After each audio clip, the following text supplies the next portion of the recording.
that's the last of them, guys. We got them all moved. We just put them over here into this pasture. We've actually been cutting for hay this year. I want y'all to look at this regrowth out here. We've got some really nice regrowth out here. This grass is just absolutely blown up. This is some really good grass for mid-August. We've been in a drought, and we've been cutting this for hay, and we haven't put any fertilizer to make it grow like this. Now I want y'all to think about that for a minute. Think about everything I just said, okay? That's what we've got right here. We've cut this for hay. I could have cut it for hay again. I tell you what though, if you keep on cutting a place for hay, you will definitely end up having to fertilize. But that's what I like about putting cows back on it. You get a chance to put some of that back on the ground that you've been taking off. Another thing is feeding hay out here. And the third thing that can give you a lot of this right here is when you can grow stockpile, which we've been able to do, and you can look at some of our past videos. Been growing stockpile here in the south, and we've been doing it right here in this pasture. If you can grow stockpile and then feed them during the winter on here, stockpiling them, everything that's left over is going to help put nutrients back in the soil along with carbon, but it's also putting their poop back into the soil during the winter. So even if you didn't feed hay in here, just simply by having all of that stockpile, that gives you spread out, lots of spread out litter.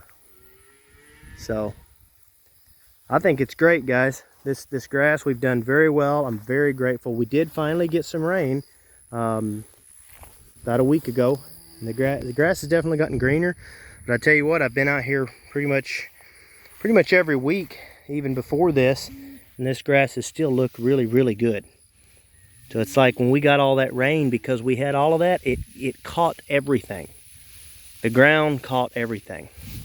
And if you look down in there, you see what that is? Can you see that? We've got all sorts of worm castings. Now that's really good for us, because we got this land and it had been sprayed for a while, and we actually, for several years, we just barely saw any worms. This is the first year we're finally starting to see dividends from all of our grazing practices. We're finally starting to see benefits. We're finally starting to see worms and things like that finally start to pick up. Now we got a long way to go. But if you are just starting this and you're starting on a place that has been, it's been depleted, or it's been sprayed a lot, so the worm production isn't real good, just keep your head up and start slow, and understand that it may take a while, but you can move up for sure. You can definitely, you'll get better eventually. When you don't put all them sprays in, and you put all your carbon back on your soil, and you move your cattle like you need to, and you let your grass do this, grow and mature before you put cows back on it and get fully recovered, that's how you start to get it. It takes a while, but it does happen. And when it does, it's really, really good. Anyway, guys, we'll sign off here in just a minute. It's a pretty morning. My wife stayed home from work today. She's going to be heading in a little bit late. She stayed in just to help me get them all loaded up and moved. Takes a little bit of extra work moving them around like this, doing all the extra moves that we've been doing for the drought that we've had. We've been moving more aggressively because of the drought. It takes more work, but we've been getting it done. So anyway, guys, it's a really pretty morning. This grass is really pretty. Really happy to see them out here.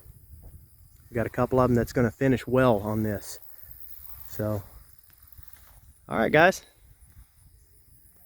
y'all don't forget to like and subscribe, and I really appreciate y'all's comments as well.